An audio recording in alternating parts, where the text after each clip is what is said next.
Today, we need to talk about one of the wildest financial stories we've seen in a long, long time. The absolutely epic surge and the spectacular crash of gold and silver. Seriously, it was a roller coaster that left even the most seasoned investors completely breathless. So, what on earth just happened? We are talking about the most extreme, the most volatile market for precious metals since way back in 1980. But to really understand why it crashed so hard, you first have to appreciate the incredible heights this rally actually reached. Just get a load of this number. In late January 2026, gold didn't just climb, it rocketed to a completely unprecedented peak, absolutely smashing records to hit over $5,600 an ounce. Investors were just piling in, and it really felt like the sky was the limit. And hey, it wasn't just gold getting all the attention. Silver, which is kind of like gold's more volatile cousin, went on an even crazier run. It nearly quadrupled in price over the year, hitting an all-time high of almost $122. But, as we all know, what goes up must come down. And oh boy, did it come down hard. On January 31st, the bottom completely fell out of the market. Silver prices plunged an astonishing 36% in a single day.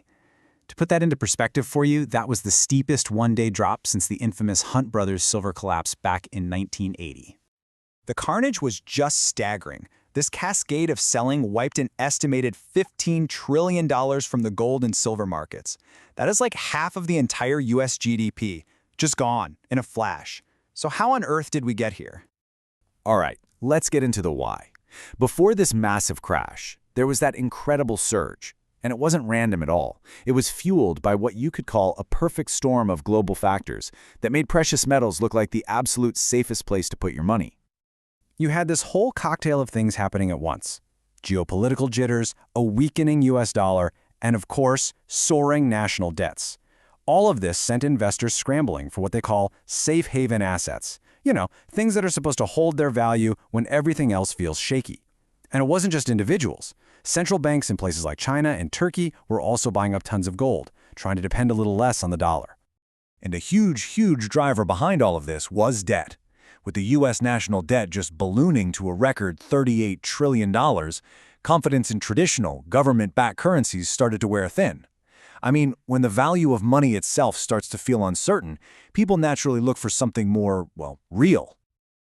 This quote from Diego Franzen just nails the core appeal of gold. In a financial system that's literally built on promises and credit and IOUs, gold is just different. It doesn't depend on a government or a bank to be valuable. It simply exists. And in a world drowning in debt, that simple fact gives it incredible power. So we went from this unbelievable, historic rally straight into a historic crash. So what exactly triggered this Black Friday reversal? Well, it turns out there's no easy answer. In fact, right now, there are three very different theories swirling around. Yeah, this whole crash is still a genuine financial mystery. There isn't one single universally accepted explanation for it. Instead, you've got the market debating three completely different theories, and they range from simple politics to something, a lot more complicated. Okay, so theory number one is the official story, the one you probably saw in the news. It really boils down to two big things happening at once. First, President Trump nominated Kevin Warsh to lead the Federal Reserve.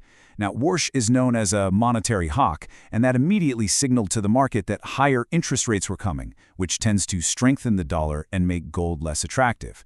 At the same time, there were hints of a potential deal with Iran, which calmed down geopolitical fears. All of a sudden, the biggest reasons to own gold seemed to be fading away. Now, the second theory is way simpler. It was just a bubble bursting. As this analyst, Mark Matthews, put it, prices had gone parabolic. That's a fancy way of saying the rally was just completely unsustainable. So once a few big investors started to sell and take their profits, it triggered a massive snowball effect of panic selling. What goes up that fast often comes down even faster. And then you have theory number three, which honestly sounds like something out of a financial thriller. Some analysts are arguing that this wasn't a natural market event at all. They're claiming it was a deliberate, brutal rescue operation designed to save some major financial players from absolutely catastrophic losses. And here is where things get really interesting. Check out the data behind that claim. See, major banks, including JP Morgan, had built up massive short positions. That's basically a bet that silver prices would fall. But as the rally kept going up and up, their losses on paper swelled to over $10 billion. Then, right in the middle of the crash, JP Morgan managed to close out that massive $10 billion short position at a price of $78.29, which just so happened to be the exact bottom of the market. Coincidence or a perfectly calculated maneuver? You can decide. So after that absolute whirlwind of gains and losses, the trillion-dollar question is pretty obvious. Where do we go from here? And maybe unsurprisingly, the experts are completely and totally divided.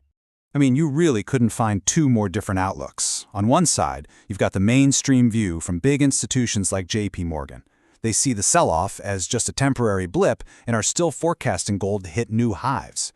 But on the complete other end of the spectrum, you have figures like Ron Paul, who argue that this is all part of a larger structural breakdown of our entire fiat system, our money backed by governments. And they predict gold could soar to something like $20,000. So why should any of this matter to you if you're not a big metals trader? Well, because this whole wild ride isn't just about a number flashing on a screen. It's a sign of something much, much bigger. Think of this whole event as a barometer for trust in the global financial system. It shows just how powerful central bank decisions are in moving all of our assets. And it perfectly highlights this huge debate we're all having right now. Are we just watching a short-term market correction, or are we seeing the early tremors of a major, long-term economic shift? At its heart, it reveals why people are searching for security outside of the usual places. And that really brings us to the final, lingering question. Was this dramatic crash just a healthy, needed correction in a market that had gotten way ahead of itself? Or was it something more? A warning shot, maybe, signaling some really deep instabilities in the very foundations of our financial system? That is the question really worth pondering.